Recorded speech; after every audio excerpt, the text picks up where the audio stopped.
오전담에 오신 것을 환영합니다. 여기는 수백 년의 지혜가 담긴 이야기들을 통해 삶의 깊은 교훈과 영감을 발견하는 곳입니다. 매 이야기마다 당신의 마음을 울리고 삶을 바라보는 새로운 시각을 선사하며 더 나은 방향으로 나아갈 수 있는 통찰력을 얻도록 도와줄 것입니다. 자, 이제 첫 번째 이야기에 귀 기울여 볼까요? 스토리 1. 입을 지키고 생명을 살려 운명을 개척하다. 남편이 마지막 숨을 거두는 순간 이경자 여사는 남편의 시신을 향해 소리를 지르며 끔찍하게 육을 퍼부었다. 이 재수 없는 놈아. 이렇게 많은 자식들을 남기고 가버리면 어떡해. 정신 차리고 일어나서 애들 좀 돌봐. 혼자서는 17명이나 되는 애들을 다 키울 수 없다고. 그녀는 이를 악물고 분노의 눈빛을 쏘아댔다. 온 힘을 다해 남편의 팔다리를 흔들며 그가 다시 살아나 가족과 17명의 어린 자식들을 돌봐주길 바라는 듯했다. 가족들은 그녀의 불가편 성격에 익숙했지만 남편의 시신에 대한 그녀의 격렬하고 거침없는 반응에 모두 놀라움을 금치 못했다. 이런 일은 한 번으로 끝나지 않았다. 며칠 후에도 그녀는 남편의 영정 앞에 서서 거리낌 없이 계속해서 욕을 퍼부었다. 이경자, 1921년생, 경기도 성남시 모란시장 인근에 살았다. 그를 몰라 사람들은 그녀를 무식하고 촌스럽다고 불렀고 거기에 덧붙여 불같은 성격과 욕설 때문에 사람들은 그녀를 피했다. 부부는 총 22명의 자식을 낳았는데 5명은 일찍 세상을 떠났고 17명이 남았다. 11명의 딸과 6명의 아들이었다. 이런 대가족을 먹여 살리려니 생활은 늘 궁핍했고 남편이 일찍 세상을 떠나자 그녀는 혼자 힘겹게 자식들을 부양해야 했다. 자식들을 먹여 살리기 위해 그녀는 포장마차를 열고 직접 잡고 만든 온갖 요리를 팔았다. 참새구이, 자라볶음, 통오리구이 등 없는 것이 없었다. 단오날에는 동네 아이들에게 귀뚜라미를 잡아오라고 시켰다. 덩치 큰 놈으로 잡아와. 내가 다 사줄게. 아이들은 신나서 귀뚜라미를 잡으러 다녔고 잠시 후 경자 아주머니는 귀뚜라미 한 바구니를 얻게 되었다. 그녀는 숙련된 솜씨로 귀뚜라미의 머리와 다리를 떼어내고 몸통만 남겨 소금물에 씻어 밀가루를 묻혀 튀겼다. 하루에도 여러 바구니씩 만들었다. 남편이 살아있을 때는 끓는 물에 산채로 귀뚜라미를 넣어 고통스러워하는 것을 보고 즐기기도 했다. 참새 같은 다른 동물들도 직접 잡고 털을 뽑고 뼈를 발라내 양념에 재워 구워 팔았다. 수년 동안 그녀는 이런 잔혹한 살생으로 돈을 벌어 자식들을 먹여 살렸지만 그녀의 집안은 여전히 가난했다. 경자 여사는 힘겨운 삶에다 거칠고 사나운 성격 탓에 친구가 없었다. 사람들은 그저 멀리서 인사만 할 뿐 그녀를 피하기 일쑤였다. 자식들이 손주들을 매로 다스릴 때면 그녀는 더 세게 때려, 죽여버려 라며 기름을 부었다. 자식들은 그저 화가 나서 때리는 것뿐이었지만 그녀의 끔찍한 욕설에 모두 놀라곤 했다. 하지만 점차 익숙해져 아무도 신경 쓰지 않게 되었다.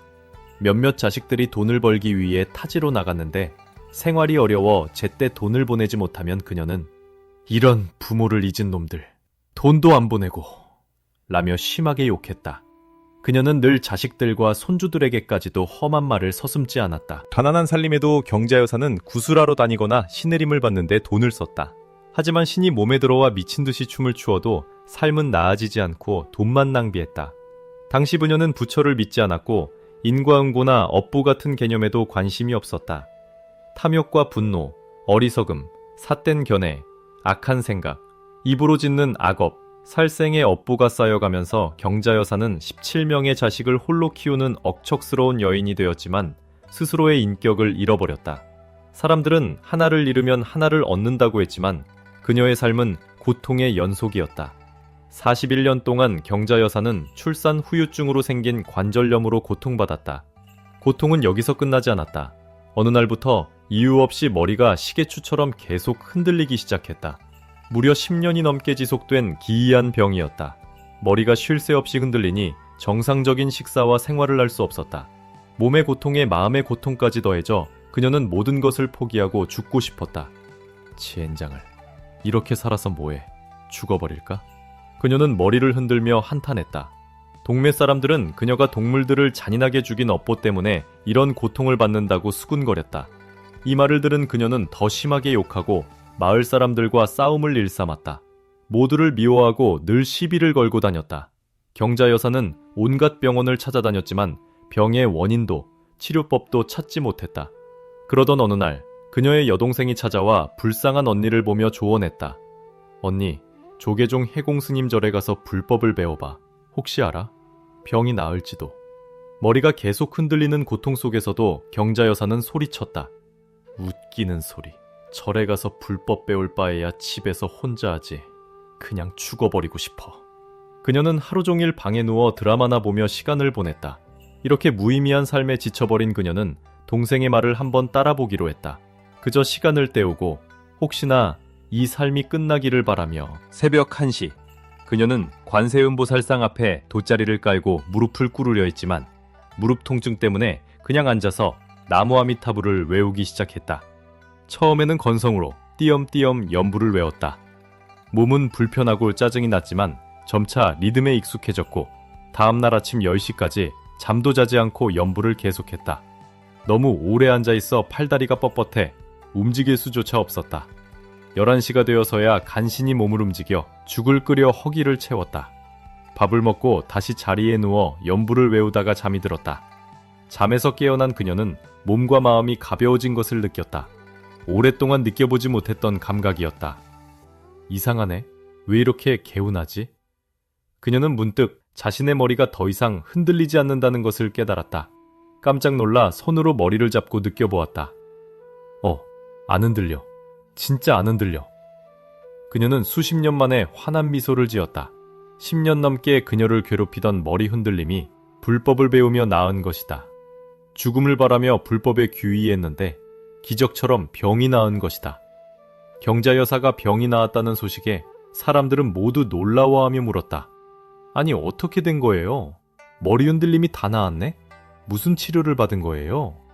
평소와 달리 경자 여사는 환하게 웃으며 대답했다. 불법을 공부하니 병이 나았어요. 하지만 아무도 믿지 않았다. 그녀가 뭔가 숨기는 것이 있다고 생각했다. 머리 흔들림 병이 너무 오랫동안 그녀를 괴롭혔기 때문에 병이 다시 돌아올까 두려워 그녀는 매일 저녁 6시부터 밤 11시까지 불법을 공부하고 연부를 계속했다. 며칠, 몇 달이 지나자 그녀는 오랜 불자들보다 더 열심히 수행하게 되었다. 동생의 조언을 떠올린 그녀는 해공스님이 계신 절에 올라가 다른 불자들과 함께 불법을 배우고 수행하기로 결심했다. 그녀는 누구보다 열심히 연부를 했지만 성격은 여전히 거칠었다. 절의 다른 불자들은 그녀를 피했고 아무도 그녀와 가까이 지내려 하지 않았다. 스님, 저 아줌마는 절에 오게 하면 안 돼요. 절 분위기를 다 망칠 거예요. 한 불자가 걱정스럽게 해공스님에게 말했다. 그러나 스님은 평온하게 앉아 그녀와 대화하며 불법과 인과응보에 대해 가르쳐 주었다. 덕분에 경자 여사는 자신의 인생에서 겪었던 모든 고통이 과거에 지은 악업, 특히 살생의 업보 때문이라는 것을 깨닫게 되었다. 과거의 동네 사람들이 그녀가 살생의 업보를 받았다고 한 말이 사실이었다는 것을 알게 된 것이다. 몇 달 동안 일심으로 불법을 공부한 후 그녀의 관절염도 치료나 약 없이 나았다. 전에는 누군가 부축해야 절에 갈 수 있었지만 이제는 혼자서 걸을 수 있게 되었다. 불과 몇 달 만에 경자 여사는 불법을 배우고 비살생을 실천하며 평생 그녀를 괴롭혔던 난치병들을 스스로 치유한 것이다. 정말 불법만이 그녀를 도울 수 있었다. 시간이 흐르고 경자 여사는 다시 평범한 일상으로 돌아와 자식, 손주들과 함께 먹고 마시고 걸어다니며 생활했다. 가끔 자식들이 손주들을 때리는 모습을 보면 그녀는 애 좀 살살 가르쳐라. 때리지 마. 불쌍하잖아. 라고 말했다. 딸은 눈이 휘둥그레져 말했다. 엄마, 요즘 왜 이렇게 변했어? 전에는 애들 죽여버리라고 욕하더니 이제는 순해졌네. 엄마 같지 않아. 경자 여사는 대답했다. 내가 아니라면 누구겠니? 엄마가 왜 갑자기 이렇게 변했어? 불법을 공부해서 그래. 너도 불법을 공부해. 이제 애 낳았다고 닭 잡지 말고 몸보신하고 싶으면 불법을 배워. 그러면 다 건강해져. 언제부터인지 그녀는 닭의 목숨까지도 소중히 여기게 되었다. 예전에는 온갖 동물들을 거리낌 없이 죽였는데 말이다. 딸은 여전히 반신반의했지만 불법 덕분에 엄마가 병이 나은 것을 직접 보았기에 더 이상 할 말이 없었다. 자식들뿐만 아니라 다른 사람들도 경자 여사의 성격이 완전히 변한 것을 보고 놀랐다. 늘 화가 가득했던 얼굴은 온데간데 없고 이제 그녀는 늘 밝고 평화로운 얼굴로 살았다. 더 이상 누구도 미워하거나 원망하지 않았다. 수년 동안 외면했던 남편에 대한 원망도 내려놓고 그를 불쌍히 여기는 마음이 생겨 집안의 위패를 모시고 제사를 지내주었다. 그녀의 언니가 왜 그렇게 많이 변했냐고 묻자 그녀는 어디를 가든지 사람들에게 불법을 배우라고 권했다. 사람들이 믿든 안 믿든 상관없이 말이다. 정말 대단하네. 언니는 감탄했다. 그렇다.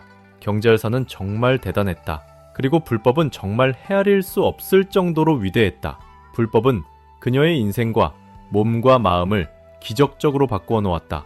탐욕과 분노, 어리석음, 삿된 견해, 살생, 비관, 질병으로 가득했던 사람이 이제는 강하고 선을 행하며 낙천적이고 행복하게 불법을 수행하게 되었다. 점점 더 좋아지는 그녀의 변화를 보면서 주변 사람들과 자식들은 마침내 경자여사가 오늘날의 모습을 갖게 된 것이 불법 덕분이라는 것을 인정했다. 그녀는 매일 5시간씩 쉬지 않고 연부를 외웠다. 그녀는 법회에서 말했다. 79년 동안 고통뿐이었는데 불법을 알게 된 이제야 비로소 인생에서 가장 큰 행복을 느낍니다. 불법과 비살생에 대한 굳건한 믿음으로 그녀는 삼보에 귀의하고 가르침에 따라 수행하며 평생을 살아가겠다고 다짐했다. 그것이 인생의 진정한 행복을요. 바보 현수와 운명의 핏줄 조선시대 태백산맥 깊은 골짜기에 위치한 한 마을. 거친 산바람과 척박한 땅만이 존재하던 그곳에 가난한 농부 김태원이 살고 있었다. 그의 얼굴은 세월의 풍파로 깊게 그을려 있었고 굳은 살 박힌 손은 흙과 돌멩이의 흔적을 고스란히 담고 있었다. 어느 혹독한 겨울날 태원의 초라한 초가집 안에서는 산모의 고통스러운 울음소리가 메아리쳤다. 화롯불 옆에 모여든 친척들은 초조하게 앉아 태원을 위로했다. 한 친척이 긴장된 침묵을 깨며 말했다. 태원아, 아들일까 딸일까 맞춰보어라. 내기 한 판 할까? 어느 혹독한 겨울날 태원의 초라한 초가집 안에서는 산모의 고통스러운 울음소리가 메아리쳤다. 화롯불 옆에 모여든 친척들은 초조하게 앉아 태원을 위로했다. 한 친척이 긴장된 침묵을 깨며 말했다. 태원아, 아들일까 딸일까 맞춰보아라. 내기 한 판 할까? 시간이 멈춘 듯한 정적. 잠시 후 30년 평생 산파로 일해온 노파가 방에서 조용히 걸어 나왔다. 하지만 그녀의 얼굴에는 새 생명의 탄생에서 오는 기쁨 대신 차가운 먹구름이 드리워져 있었다. 불길한 예감에 휩싸인 태원이 그녀에게 다급하게 물었다. 아들입니까? 딸입니까? 산파는 차마 태원의 눈을 똑바로 보지 못하며 조심스럽게 말했다. 아들이네만 온전치 못하네. 내가 평생 산파 일을 했지만 이런 경우는 처음일세. 이 아이는 평생 자네의 짐이 될 거야. 지금이라도 포기하는 것이 나을 걸세. 나중에 큰 후회로 남을 것이야. 태원의 얼굴이 순식간에 굳어졌다. 친척들의 수군거리는 소리가 귓가를 맴돌았다. 그러나 태원은 흔들리는 눈빛을 감추고 온 힘을 다해 단호하게 대답했다. 아닙니다. 제게는 하나뿐인 핏줄입니다. 하늘이 주신 생명을 어찌 저버리겠습니까? 제가 평생 고생하더라도 이 아이를 책임지고 키울 것입니다. 아이는 현수라는 이름이 붙여졌다. 산파의 말대로 현수는 또래 아이들보다 성장 속도가 느렸고 말도 어눌했다. 마을 사람들은 그를 바보 현수라 부르며 손가락질했다. 그러나 태원은 아들을 포기하지 않았다. 그는 남들의 시선 따위는 신경 쓰지 않고 오직 아들에게 모든 것을 바쳤다. 어느 늦은 오후 태원이 밭일을 마치고 집으로 돌아오던 길이었다. 4살이 든 현수가 비틀거리는 걸음으로 그를 향해 달려왔다. 그리고 처음으로 또렷하지는 않았지만 진심이 담긴 목소리로 아, 버지 하고 불렀다. 그 단 한마디에 태원의 온몸은 얼어붙은 듯 멈춰섰다. 굵은 눈물방울이 그의 뺨을 타고 흘러내렸다. 그동안 짊어졌던 모든 고통과 시련이 그 한마디에 녹아내리는 듯했다. 현수는 몸이 유난히 허약하여 자주 알아누웠다. 태원은 빚을 내서라도 귀하다는 약재를 구해와 아들을 보살폈다. 친척들은 안타까움과 비난이 섞인 시선으로 말했다. 그때 산파 말대로 했다면 이 험한 고생은 하지 않았을 것을. 그러나 태원은 아픈 몸으로도 해맑게 웃으며 자신의 손을 잡는 아들의 모습에서 삶의 가장 깊은 의미를 깨달았다. 세월이 흘러 현수는 어느덧 30이 넘었지만 여전히 어눌하고 어린아이와 같은 순수함을 간직하고 있었다. 그는 장터 한 구석에서 구두를 닦으며 푼돈을 모았다. 그가 가진 유일한 꿈은 아버지와 함께 살고 있는 낡은 초가집을 고쳐드리는 것이었다. 그러던 어느 날 태원이 밭에서 일하던 중 갑자기 쓰러졌다. 현수는 온몸으로 아버지를 부축해 의원에게 달려갔다. 의원은 고개를 저으며 말했다. 김어르신은 심장이 많이 약해졌소. 값비싼 약재가 아니면 목숨을 잇기 어려울 것이오. 친척들이 다시 모여들어 현수에게 말했다. 현수야, 네 아버지는 이제 연세도 많으시고 기력이 쇠하셨다. 네가 평생 모은 돈을 다 쓴다 해도 살릴 수 있을지 장담할 수 없어. 차라리 편안히 보내드리는 것이 낫지 않겠니? 네 아버지도 그 고생을 이해해 주실 게다. 그들은 현수의 순박한 마음을 이용하려 했다. 그러나 현수는 눈물 맺힌 눈으로 단호하게 말했다. 아닙니다. 예전에 모두가 저를 버리라 했을 때 아버지는 저를 버리지 않으셨습니다. 그런데 제가 어찌 아버지를 버릴 수 있겠습니까? 현수는 한순간의 망설임도 없이 평생 모은 돈 전부를 내놓아 아버지의 약을 샀다. 그 기적의 약 덕분에 태원은 10년을 더 살 수 있었고 가난했지만 그 무엇과도 바꿀 수 없는 사랑과 행복으로 가득한 시간을 보냈다. 마침내 태원의 삶이 끝에 다다랐을 때 그는 임종의 순간 현수가 손을 잡고 아버지 하고 부르는 소리를 들으며 평온하게 눈을 감았다. 마을 사람들은 이 이야기를 전하며 깊이 감동했다. 아버지는 아들을 버리지 않았고 아들은 아버지를 버리지 않았다. 재물은 사라지지만 핏줄로 이어진 효심은 영원히 남는. 세 번째 이야기를 들어보세요. 폭풍 속의 쌍둥이, 불의 바람과 고요한 물. 조선 후기, 지리산 기슭의 작고 외진 마을. 거친 폭풍우가 몰아치던 밤, 한 쌍의 쌍둥이 형제가 태어났다. 천둥 번개가 하늘을 찢을 듯 울부짖었으나 둘째 아이가 첫 울음을 터뜨리자마자 거짓말처럼 바람이 멎고 비가 그쳤다. 마을 사람들은 수군거렸다. 한 아이는 맹렬한 불바람이고 다른 아이는 고요한 물이라니. 분명 그들의 운명은 극과 극으로 갈리리라. 형은 푸른, 아우는 숙이라 이름지었다. 같은 시각, 똑같은 생김새, 눈매, 콧날, 입술까지도로 태어났으나 시간이 흐를수록 둘의 차이는 눈빛, 몸짓, 심지어 발걸음에서도 뚜렷해졌다. 푸르는 어릴 때부터 충동적이었다. 그의 말은 천둥 같았고 성미는 불꽃처럼 뜨거웠다. 마음에 들지 않는 일이 생기면 상을 부수고 하늘에 대고 소리쳤다. 7살 때 제기차기에서 지자 제기를 친구 얼굴에 던지고 강변으로 내달려 세상의 불공평함을 저주했다. 그는 강함의 색이라 믿으며 늘 붉은색 도포를 즐겨 입었다. 마을 사람들은 그를 화풍, 언제든 터질 준비가 된 불의 바람이라 불렀다. 반면 숙은 잔잔한 바닷바람 같았다. 차분하고 조용하며 눈빛은 언제나 평온했다. 아끼던 연을 친구에게 속아 잃었을 때도 그는 묵묵히 고개만 숙였다. 분노도 원망도 없었다. 그날 밤 숙은 대나무 잎으로 더 높이 더 아름답게 나는 새연을 만들었고 아무 불평도 하지 않았다. 그는 푸른색 한복을 즐겨 입고 우물가에 앉아 달을 보곤 했다. 마을 사람들은 그를 해숙, 잔잔하여 파도가 일지 않는 바다의 고요함이라 칭했다. 어려서부터 형제는 함께 물을 깃고 땔감을 하고 장터에 나가 아버지를 도와 칼을 팔았다. 푸르는 항상 빨리 팔아치우고 싶어 캅스를 소리치고 손님을 다그쳤다. 한 번은 돈이 모자란 노파를 좌판에서 밀어내며 돈 없으면 시간 낭비하지 마세요 라고 소리쳤다. 그 모습을 본 숙은 곧장 노파를 쫓아가 칼 한 다발을 건네며 형을 대신해 사죄했다. 이 이야기는 마을 전체에 퍼졌다. 푸른에게는 큰 그릇이 있지만 스스로를 태울 것이다. 숙은 느리지만 깊은 물처럼 스며들 것이다. 16. 부모님이 병으로 돌아가셨을 때 두 형제의 본성이 극명하게 드러났다. 푸르는 제사상 앞에서 밤새 절규했다. 하늘은 어찌 이리 불공평하단 말인가. 그는 제사상 위에 향로를 부수고 차례상을 엎어버렸다. 숙은 달랐다. 묵묵히 엎어진 음식들을 치우고 깨진 향로 조각을 모았다. 그는 향한 자루를 피워 부모님의 영혼이 편히 잠들기를 기원하며 저희는 잘 살겠습니다 라고 다짐했다. 장례식 날 화풍 푸르는 흰 상복 대신 붉은 옷을 입고 왔다. 흰 상복이 자신을 나약하게 만든다고 했다. 해숙숙은 예법을 지켜 삼배옷의 맨발이었다. 장례 행렬을 따르던 마을 사람들이 수군거렸다. 같은 날 태어났는데 어찌 심성이 이리도 다를까. 어느 날 이 마을을 떠돌던 최도사라는 노인이 찾아왔다. 긴 백발의 수염을 가진 그는 관직 높은 이부터 거지까지 점을 봐준 것으로 유명했다.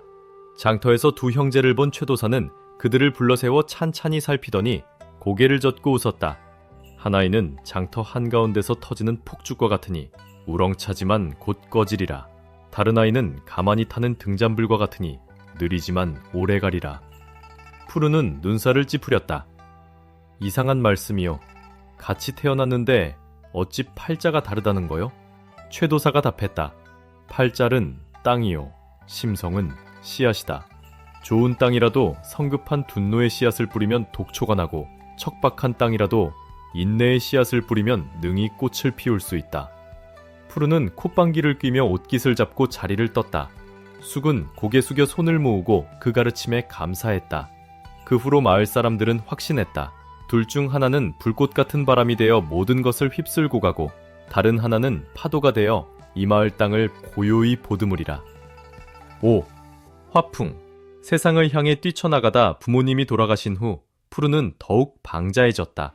그는 작은 집안의 물건들을 때려 부수고 밤마다 운명은 잔인한 농담일 뿐이라고 소리쳤다. 착한 아우숙은 묵묵히 깨진 밥그릇 조각을 치우고 흩어진 향을 모아 부모님의 제단에 다시 불을 밝혔다. 둘은 밤새 마주 앉아 있었지만 아무 말도 하지 않았고 그들의 거리는 점점 멀어졌다. 몇 주 후 푸르는 옷가지를 챙기고 집안의 마지막 은자루를 들고 마을 어귀에 섰다. 이런 마을에서 평생 물깃고 칼이나 팔 수 없지. 그의 눈은 불처럼 번뜩였다. 나는 큰일을 할 운명으로 태어났어. 쑥은 형을 말리지 않았다. 그저 어머니가 싸주신 떡 몇 개를 건네며 말했다. 형이 원하는 길이라면 가세요. 하지만 돌아오는 길은 잊지 마세요. 푸르는 마을을 등지고 떠났다. 사람들은 그가 훗날 고관대작이 될 거라 점쳤지만 일부는 고개를 저었다. 강한 불은 빨리 타버리는 법. 자칫 스스로 태우지 않을까. 번화한 한양. 푸르는 맨주먹으로 시작했다. 짐꾼으로 일하다가 그의 재빠름 덕에 쌀가게 주인 행수가 되었다. 그는 빠르게 배웠다. 윗사람의 환심을 사기 위해 미사여구를 쓰는 법, 노름판에서 기생하는 법, 심지어 남을 짓밟고 올라서는 법까지. 자본을 모으자 푸르는 자신의 무역상점을 열었다. 재능과 교활함 덕에 그는 빠르게 명성을 얻었고 존경과 경계를 동시에 받았다. 그에게 속거나 사업을 빼앗긴 사람들은 조용히 복수의 그물을 짜기 시작했다. 그러나 푸르는 아랑곳하지 않았다. 주머니에 돈이 들어오고 명예가 가까워지는 한 누가 그를 미워하든 사랑하든 상관없었다. 푸르는 거상이 딸과 결혼했고 성대한 혼례로 거리가 가득 찼다. 2년 후 아내에게 쌍둥이 남매가 태어났다. 그는 붉은 기와집 창문으로 바람이 불어오는 밤마다 자신이 운명을 이겼다고 속삭였다. 그러나 운명은 도발을 용서하지 않는 법. 오래된 원한들이 마침내 터져나왔다. 과거 푸른에게 도움을 받았으나 이권 다툼으로 상단에서 쫓겨난 벗이 푸른의 검은 계략에 대한 증거를 모으기 시작했다. 그와 동시에 연회에서 모욕당했던 한 관원도 은밀히 복수를 계획했다. 그리고 어느 날 예고 없는 폭풍처럼 모든 것이 무너졌다. 푸른의 상점이 관아의 수색을 받았고 장부들이 낱낱이 파헤쳐지며 수많은 비리가 드러났다. 고발자들은 벌떼처럼 모여들었다. 푸른은 쫓기는 신세가 되었고 그의 집은 밤중에 약탈당했다.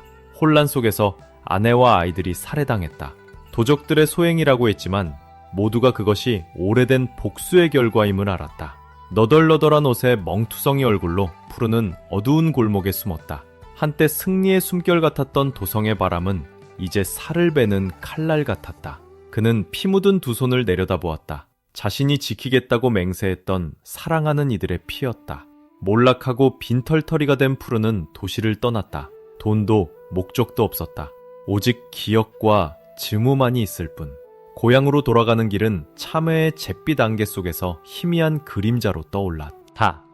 푸른이 분노 속에서 마을을 떠났을 때 쑥은 묵묵히 그를 마을 어귀까지 배웅했다.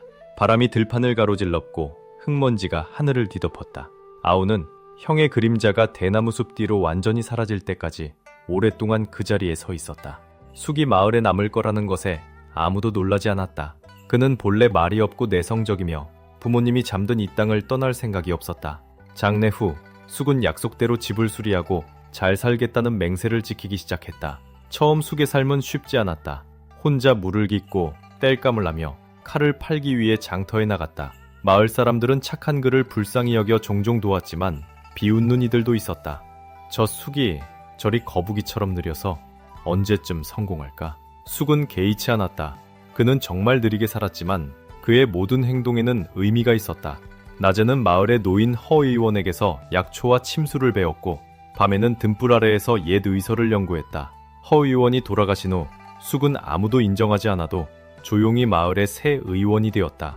그는 가난한 이들의 병은 돈을 받지 않고 치료했고 폭풍 후에는 주민들이 집을 고치는 것을 도왔으며 강변에 사는 노인들의 배를 수선했다. 마을에 어려움이 닥칠 때마다 쑥이 가장 먼저 달려갔다. 초여름 어느 날 쑥이 시냇가에서 약초를 캐고 있을 때 마을 이장의 딸 영을 만났다. 그녀는 읍내에서 고향에 잠시 돌아와 있었다. 푸른 비단 치마를 입고 바구니를 든 채 머리카락이 바람에 흩날렸다. 그들은 수줍은 미소로 첫인사를 나누었고 그때부터 영은 매일 아침 마을 우물가에 나올 핑계를 찾았다. 두 사람의 인연은 벼가 익어가는 계절마다 커져갔다. 그들이 결혼한다는 소식에 마을 사람들은 기뻐했다. 영은 읍내로 돌아가려던 계획을 접고 온화한 남편 곁에 남아 함께 삶을 갖고 나갔다. 그들은 언덕 위에 작은 기와집을 짓고 앞마당에는 꽃을, 뒷마당에는 약초를 심었다. 이듬해 영이 쌍둥이 남매를 낳았다. 온 마을이 축하하러 모였다. 사람들은 사내 아이를 선, 여자아이를 안이라 불렀다. 쑥과 영의 삶처럼 선하고 평안하라는 뜻이었다. 쑥은 평화 속에 살면서도 형을 잊지 않았다. 부모님 재단에는 늘 밥 한 그릇, 젓가락 한 쌍이 타양의 형을 위해 놓여 있었다. 영은 남편의 마음을 알고 많은 것을 묻지 않았다. 그저 가끔 우물가에 앉아 남편과 함께 달을 바라보며 조용히 말했다. 저는 믿어요. 언젠가 그분이 돌아오실 거예요. 몇 년 후 쑥의 좋은 평판은 다른 마을로도 퍼져나갔다. 아픈 이들이 치료를 위해, 종자를 얻기 위해, 깨끗한 채소와 물고기를 기르는 법을 배우기 위해 쑥을 찾아왔다. 쑥은 누구도 거절하지 않았다. 그는 미소 지으며 말했다. 그저 물처럼 사는 것뿐입니다. 필요하면 흘러가고 떠나면 보내주는 것이지요. 마을 잔치가 열릴 때마다 쑥은 제물을 준비하고 아이들에게 춤과 노래를 가르쳤다. 그는 노인들에게는 의지할 곳, 젊은이들에게는 모범이었다. 어느 늦은 오후, 가랑비가 내리는 가운데 쑥이 문지방을 고치고 있을 때였다. 누더기 옷을 입고 헝클어진 긴 머리를 한 초라한 그림자가 대문을 들어섰다. 두 사람은 아주 오랫동안 서로를 바라보았다. 어떤 말도 필요하지 않았다. 오직 눈빛만으로 쑥은 알았다. 마침내 그가 돌아왔다는 것을. 네 번째 이야기를 들어보시죠. 설악산. 노승의 비밀. 설악산맥의 깊은 골짜기를 따라 두 명의 승려가 탁발 행각 중이었다. 노승의 백발은 서늘한 달빛 같았고 눈빛은 천년 묵은 우물처럼 고요했다. 해명이라 불리는 젊은 사미는 20살 남짓한 청초한 얼굴이었으나 세상에 대한 호기심과 의문으로 눈빛이 흔들렸다. 그들은 청빈하게 살며 하루 한 끼를 먹고 처마 밑이나 숲속에서 잠들었다. 무상을 베개 삼고 수심을 삶의 이치로 삼았다. 어느 황혼 무렵 두 스님은 산자락 아래에 쓰러져가는 초가집 앞에 멈춰섰다. 논에서 불어오는 바람이 바싹 마른 볏짚을 흔들었다. 집 안에서는 어린아이의 기침 소리와 절구 찢는 소리가 간헐적으로 들렸다. 해명은 그냥 지나치려 했으나 노승이 걸음을 멈추고 대나무 문에 조용히 손가락을 댔다. 집주인은 햇볕에 그을렸지만 눈빛이 순박한 야윈 농부였다. 두 스님을 보자마자 그는 서슴없이 안으로 모셨다. 부인은 물을 대접했고 아이들은 낯선 순복을 입은 손님들을 호기심 가득한 눈으로 쳐다보며 문 뒤에 숨었다. 가난했지만 그들은 소박한 밥상을 내어왔다. 삶은 나물, 간장 양념, 그리고 식은 밥 한 그릇. 농부는 밥을 권하며 말했다. 저희 집은 너무 가난합니다. 이 소 한 마리가 전부입니다. 논을 갈고 땔감을 나르고 물을 길어요. 이 소가 없으면 온 가족이 살 길이 막막합니다. 저희에게는 전부나 마찬가지입니다. 노승은 아무 말 없이 미소를 지으며 고개를 끄덕였다. 그날 밤 두 스님은 처마 밑에서 잠을 청했다. 해명은 주인의 진심 어린 고백에 뒤척였지만 노승은 여느 때처럼 뒷마당 대나무숲 아래에서 좌선했다. 눈은 반쯤 감겨 있었고 마음은 호수처럼 잠잠했다. 이튿날 새벽, 아직 안개가 걷히지 않은 시간, 노승은 조용히 일어났다. 그는 가벼운 발걸음으로 외양간으로 향했다. 말 한마디, 소리 한 점도 없었다. 노승은 쇠고삐를 풀어 마당을 가로질러 나섰다. 집 뒤에 오솔길을 따라 그는 소를 산 아래 자욱한 안개가 깔린 숲 쪽으로 몰았다. 해명은 이 광경을 발견하고 경악하여 달려갔다. 스님께서 어찌 이러십니까? 그들은 너무 가난합니다. 소는 그들의 생계인데 그것을 빼앗는 것은 그들을 나락으로 미는 것과 같습니다. 그러나 노승은 대답하지 않았다. 그는 쇠고삐를 풀고 소의 등을 가볍게 두드렸다. 그리고 소를 안개 낀 숲속으로 자유롭게 보내주었다. 노승은 뒤돌아 걸었고 해명은 그 자리에 얼어붙었다. 해명되지 않는 질문들이 그의 가슴 속에서 요동쳤다. 그는 자신이 존경하는 스님이 어쩌면 이토록 잔인한 행동을 할 수 있는지 이해할 수 없었다. 두 스님은 다시 길을 떠났다. 뒤로는 안개 속에서 길을 잃은 소의 긴 울음소리와 아직 잠든 초가집의 침묵만이 남았다. 그로부터 2년이 흘렀다. 봄바람이 안개 낀 산줄기를 훑고 지나갔다. 두 스님은 다시 옛 땅을 찾았다. 해명의 마음속에는 여전히 해소되지 않은 가시가 남아있었다. 수많은 길을 스승과 함께 걸으며 많은 삶의 이치와 가르침을 보았지만 그 소에 얽힌 사건은 뼈아픈 수수께끼로 남아있었다. 그는 다시 묻지 않았지만 결코 잊은 적도 없었다. 오래된 오솔길은 무릎까지 자란 잡초로 뒤덮여 있었다. 그러나 해명을 경악하게 만든 것은 풍경이 아니었다. 낡은 초가집이 사라졌다. 그 자리에는 붉은 기와를 얹고 회벽을 바른 튼튼한 새 집이 서 있었다. 마당은 돌이 깔렸고 장독대와 푸른 텃밭이 보였다. 부엌에서는 연기가 피어오르고 해질녘 바람에 아이들의 즐거운 웃음소리가 실려왔다. 집주인이 문을 열고 나왔다. 그는 바로 2년 전의 그 남자였다. 하지만 그의 모습은 달라져 있었다. 활기차고 피부는 건강했으며 눈빛은 기쁨으로 빛났다. 두 스님을 알아본 그는 급히 달려와 엎드려 절하며 집 안으로 모셨다. 아이고, 고귀하신 스님들께서 다시 들러주시니 정말 귀한 인연입니다. 해명은 주저하다가 마침내 참지 못하고 물었다. 어르신, 지난번에 들렀을 때는 댁이 매우 어려웠던 것을 기억합니다. 온 가족이 소 한 마리에 의지했었죠. 그런데 어찌 이리 번듯해지셨습니까? 남자는 크게 웃었다. 회상에 잠긴 그의 눈빛이 잠시 아련해졌다. 그 불길했던 날 덕분이지요. 스님들이 떠나신 다음 날 소가 사라진 것을 알았습니다. 누가 시기하여 훔쳐간 줄 알았죠. 온 가족이 하늘이 무너진 듯 했습니다. 그는 밭을 내다보며 말을 이었다. 하지만 소가 없어지니 더 이상 그 짐승에게만 매달려 살 수 없다는 것을 깨달았습니다. 그래서 저는 친척에게서 대나무 공예 기술을 배웠습니다.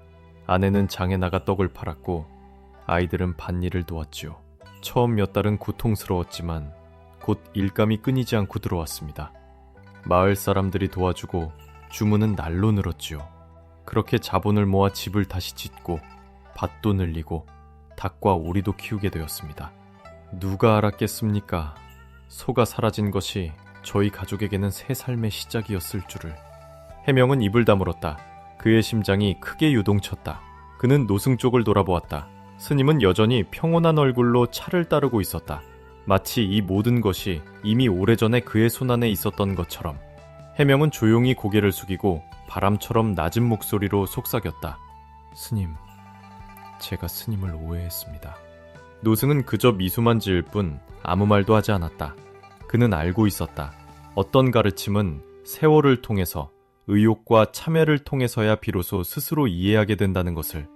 마당에는 잔잔한 바람이 불었고 대나무 잎과 부엌 연기가 섞인 냄새가 멀리 퍼져나갔다. 붉은 기와집 아래 작은 가족은 이제 어떤 것에도 의지하지 않고 오직 자신들의 두 손과 결단력에 의존하여 평화롭게 살고 있었다.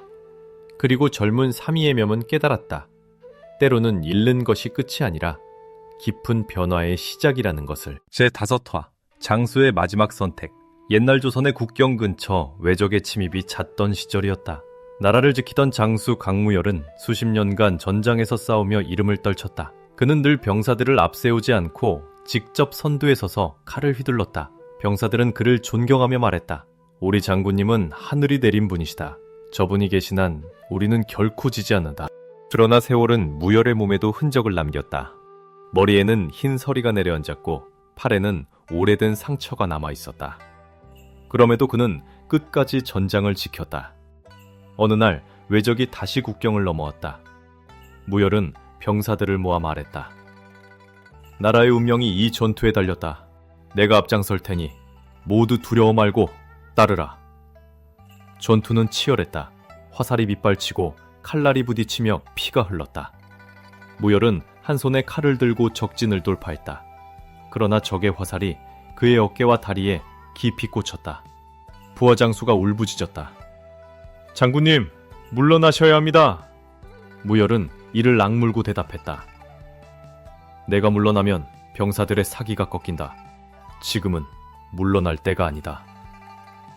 마침내 적은 퇴각했지만 무열은 더 이상 말을 타지 못했다. 그는 전장에서 들것에 실려 나왔다. 임금은 그에게 높은 벼슬과 상을 내리려 했으나 무열은 고개를 저었다. 저는 그저 나라를 지켰을 뿐입니다. 더 이상의 명예는 필요치 않습니다. 세월이 더 흘러 무열은 늙고 병들었다.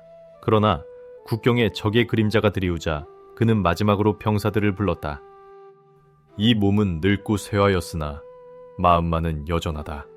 오늘이 나의 마지막 전장이 될 것이다. 그는 스스로 갑옷을 입고 칼을 쥔 채 전장에 나아갔다.